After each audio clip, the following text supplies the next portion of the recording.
this hour, American and coalition forces are in the early stages of military operations. 20 de marzo de 2003. Fuerzas lideradas por Estados Unidos lanzan una violenta ofensiva en Irak basada en la doctrina militar del dominio rápido, con la idea de dar un golpe abrumador al enemigo. La invasión cumple ese objetivo y en pocas semanas acaba por derrocar al brutal régimen de Saddam Hussein en Bagdad.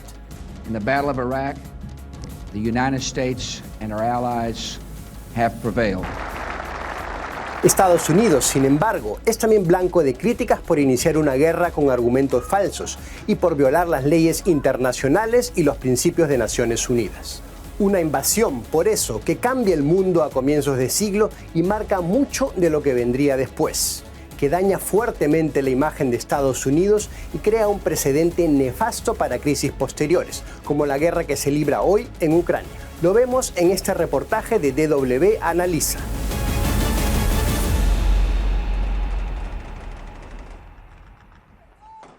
All the decades of deceit and cruelty have now reached an end. Saddam Hussein and his sons must leave Iraq within 48 hours. Their refusal to do so will result in military conflict, commenced at a time of our choosing. Con este ultimátum anunciaba el entonces presidente estadounidense el inicio de la invasión. Pocos días después, una coalición formada, entre otros países, por Reino Unido y claramente dominada por Estados Unidos, ocupó Irak por la vía militar. El régimen de Saddam Hussein, en el poder desde 1979, colapsó algunas semanas más tarde. El antiguo dictador, que había mantenido buenas relaciones con Occidente en los años 80, fue capturado a finales de 2003 y ejecutado 3 años después. Un final trágico para un hombre acusado de haber perpetrado masacres contra chiitas y kurdos, y que en 1990 ordenó a sus tropas atacar a un país vecino, a Kuwait. La operación de Estados Unidos, sin embargo, siempre fue controvertida. Washington impulsaba entonces una política exterior agresiva contra estados que consideraba hostiles tras los atentados del 11 de septiembre de 2001. La guerra contra el terrorismo de la administración Bush había puesto en la mira a Hussein, afirmando que el régimen iraquí tenía o estaba fabricando armas de destrucción masiva. Un argumento que resultó ser falso. Muchos creen hasta hoy que el gobierno de Bush engañó de forma deliberada a la comunidad internacional para justificar la invasión. Pero incluso voces que creen que había motivos para desconfiar de Hussein ven la guerra como algo injustificable. There was intelligence reports. The intelligence they were receiving said there was weapons of mass destruction.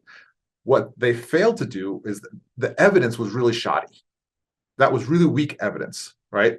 And they should have said, even if we believe this is not strong enough evidence to launch a war. Just this is a kind of an assumption, or this is very circumstantial. You don't launch a war based on some very circumstantial evidence like that.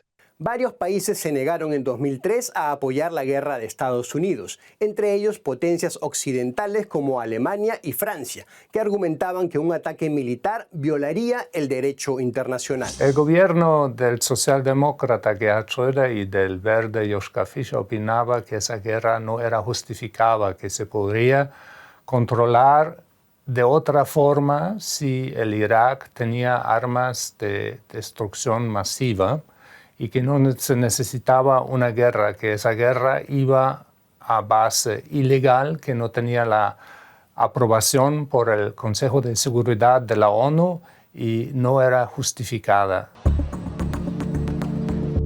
Lo ocurrido en las últimas 2 décadas en Irak ha dado argumentos a muchos de los críticos de la invasión de 2003.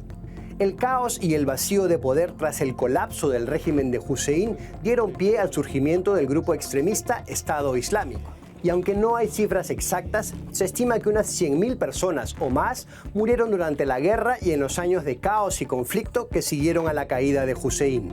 Experiencias traumáticas mezcladas también con la esperanza de un futuro mejor. ¿Cómo lo ven los iraquíes? It's such a complicated answer because is Iraq doing better today than it was 20 years ago? And the answer is yes.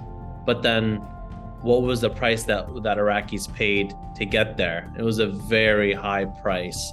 And also, when we say it's better than it was 20 years ago, doesn't mean that it's where we want it to be. Más claro, en cambio, es el veredicto sobre el legado que dejó la invasión de Irak para la comunidad internacional, por la quiebra de las normas que debían regir las relaciones entre países tras las desastrosas experiencias de las dos guerras mundiales. Un orden mundial donde no primara la ley del más fuerte, algo que a comienzos de este milenio puso en duda justamente la invasión en Irak. The U.S. was acting very unilaterally and not really taking into account the views of others. So this was a kind of watershed moment for the rules-based international order, because if the U.S. as the main actor, right, the most important, the most powerful country in the system, isn't going to follow the rules, right, then why should other countries follow the rules? It definitely shook the international order. I mean, you're seeing it later on with the Russian invasion of Ukraine. A lot of the Western opposition are using the 2003 Iraq War to say you have no leg to stand on. So we're still seeing the repercussions internationally on the actions of the United States in Iraq in 2003. La invasión lanzada por Bush, construida sobre argumentos falsos, minó entonces la confianza en un orden mundial en el que podían primar las leyes. Y también causó un daño de muy largo plazo para la imagen de Estados Unidos. Yo creo que puso en duda la lucha de Estados Unidos por la democracia, porque si con medios ilegítimos y con argumentos falsificados tú entras en una guerra para cambiar un país, para cambiar la política, para derrocar un dictador como lo era Saddam Hussein, sin duda alguna, pero a base de argumentos falsos, de falsedades, entrar en una guerra, ocupar un país, matar cientos de miles de civiles. En América Latina, la desconfianza hacia Washington se ha formado a lo largo de décadas por una compleja historia de conflictos e intervenciones militares en el continente. Y a todo ello se sumó en los últimos 20 años la fatídica herencia de la guerra en Irak. La comunidad de los países en el sur ha perdido la confianza. Y eso para mí en parte también explica la actitud actual de muchos países en Latinoamérica, por ejemplo, frente al conflicto que reina en Ucrania en este momento, ¿no? Que mantienen una posición de neutralidad, también por razones económicas, por ejemplo, en el caso de Brasil, de poder comprar fertilizante de Rusia, y si uno toma sanciones contra Rusia no sería muy oportuno, pero también por esa postura de Estados Unidos que es un poco de doble moral, porque en el caso de Irak hicieron algo ilegal que ahora están echando a cara a Rusia. Cada guerra y cada conflicto es diferente. La guerra contra Irak de 2003 no es lo mismo que la invasión de Rusia contra Ucrania, por distintas razones. Entre ellas, que la Ucrania de hoy no es una dictadura como lo fue la de Saddam Hussein, y la Rusia de Putin no es lo mismo que Estados Unidos. Las violaciones del derecho internacional, sin embargo, vengan de donde vengan, son un pésimo precedente para la idea de una convivencia internacional pacífica regida por las leyes.